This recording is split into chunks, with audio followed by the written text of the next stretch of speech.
အားလုံးပဲမင်္ဂလာပါဒီနေ့မှာတော့ကျွန်တော်ဗီယက်နမ်သွားခဲ့တဲ့ vlog လေးကိုပြန်လည်တင်ဆက်ပေးမှာဖြစ်ပါတယ်ဒီကတော့ဗီယက်နမ်နိုင်ငံနဲ့ကမ္ဘောဒီးယားနိုင်ငံကြားထဲမှာရှိကမ္ဘောဒီးယားနိုင်ငံနယ်စပ်မှာရှိတဲ့ဖျားတောင်ကိုကျွန်တော်တို့သွားခဲ့တာပဲဖြစ်ပါတယ်ဒီဖျားတောင်မှာဆိုရင်တော့ဒီဖျားအဆင့်ကတော့9ဆင့်ရှိပါတယ်ဒီကတော့ကျွန်တော်အောက်ဆုံးအဆင့်ကနေရိုက်ထားတာပါတော့အဖေကအပေါ်ရင်ပြန်ကနေသွားမယ်ဆိုရင်လေကားနဲ့သွားရတာဖြစ်ပြီးတော့အတွင်းပိုင်းကနေသွားမယ်ဆိုရင်တက်လေကားစီးလို့ရပါတယ်ဒီဘက်မှာကတော့ဟိုဘက်ကမြေလမ်းမြင့်နေရတဲ့ဟာကတော့ကမ္ဘောဒီးယားနိုင်ငံဖြစ်ပြီးဒီဘက်အချမ်းကတော့ဗီယက်နမ်နိုင်ငံဖြစ်ပါတယ်ဒါကတော့နောက်တစ်ရက်မနက်မှာကျွန်တော်တို့ဗင်ပီယာဆိုတဲ့ကျွန်းကိုသွားဖို့အတွက်ကျွန်တော်တို့တန်းစီရတာဖြစ်ပါတယ်လူကတော့တော်တော်လေးကိုများပါတယ်ကျွန်းဆိုတဲ့အတိုင်းပဲကျွန်တော်တို့ဒီနဲ့ပဲသွားမလားဟုတ်ပဲနဲ့ cable CV သွားမလားတော့ရွေးချယ်စရာနှစ်ခုရှိပါတယ်ကျွန်တော်တို့ကတော့ cable နဲ့ပဲသွားလိုက်ပါတယ်cable မှာဆိုရင်လည်းသူကလူအများကြီးနဲ့စီးရတာမဟုတ်ပဲနဲ့10ရောက်ဆက်တဲ့ cable တစ်ခုထဲမှာကိုကျွန်တော်တို့အဖွဲ့ဆိုရင်ကျွန်တော်တို့အဖွဲ့သူများဆိုရင်သူများအဖွဲ့နဲ့အဲ့လိုသွားလို့ရပါတယ်ကိုကြိုက်နေတဲ့လူတွေနဲ့ပဲ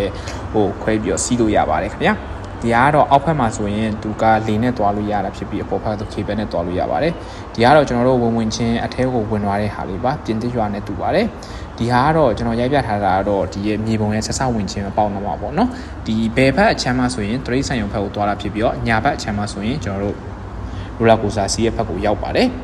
ဒီအထက်တွင်းပိုင်းမှာဆိုရင်သူတို့ကတရိတ်စချို့တော့ဂျီလက်တရိတ်ဆန်တွေကိုဒီတိုင်းလွတ်ထားတာဖြစ်ပြီးတော့ငှက်တွေဆိုရင်လည်းတဘာဝဆန်ဆန်ကိုသူတို့ထားပြီးတာဖြစ်ပါတယ်တချို့ရှားပါသောမျိုးနွယ်တွေကိုလည်းဒီမှာတွေ့ရှိခဲ့ရပါတယ်ဒီဟာဆိုရင်ကျွန်တော်လည်းမြင်ဘူးပါဘူးဒါပထမဆုံးမြင်ဘူးခဲ့တဲ့ဟာတွေပါဒေါင်းတွေလည်းရှိပါတယ်ငှက်ဆိုရင်လည်းငှက်မျိုးစုံထားပေးပါတယ်ပြီးတော့ပြီဆိုရင်သူကတရိတ်ဆန်ဥယျာဉ်လို့ဆိုတဲ့အတိုင်းပဲသူကတစ်ကလအုပ်တွေရှိမယ်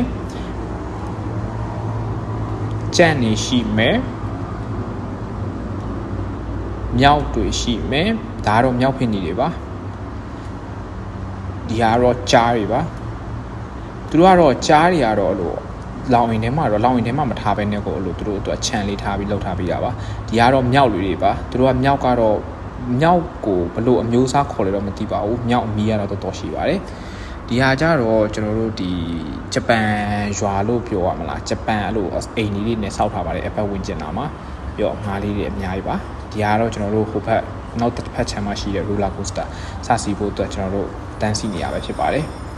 ကျွန်တော်တို့ဒါကတော့စစီတော့မှာဖြစ်ပါတယ်ခင်ဗျာ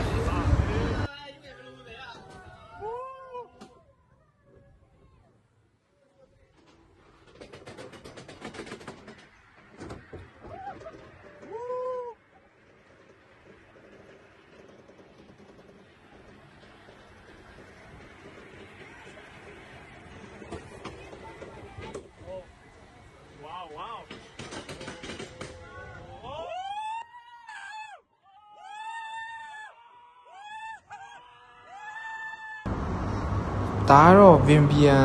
ဆိုတဲ့ကျွန်းရဲ့တောင်ပေါ်ဘက်ကိုပတ်လန်းနေနဲ့တောင်ဘက်ကိုပတ်လန်းနေနဲ့လှုပ်ထားတဲ့ဒီအသေးစားတယောက်စီးရင်နေပါ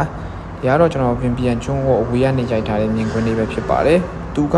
ဗင်ပီယန်ကျွန်းကအကြီးဆိုတဲ့အတိုင်းပဲသူကအဲ့လိုဖျော်ဖြေမှုလေးလည်းစုံပါတယ်ဒါတော့နေ့လယ်2နာရီမှာကျွန်တော်တို့ဟိုခဏဝင်ပေါက်ရဲ့အရှိနာမှာသူအဲ့လိုနန်းတော်လိုမျိုးပေါ့နော်ဝင်ပေါက်ရဲ့အရှိနာမှာသူဖျော်ဖြေမှုကိုနိုင်ဝက်လုပ်ပေးပါတယ်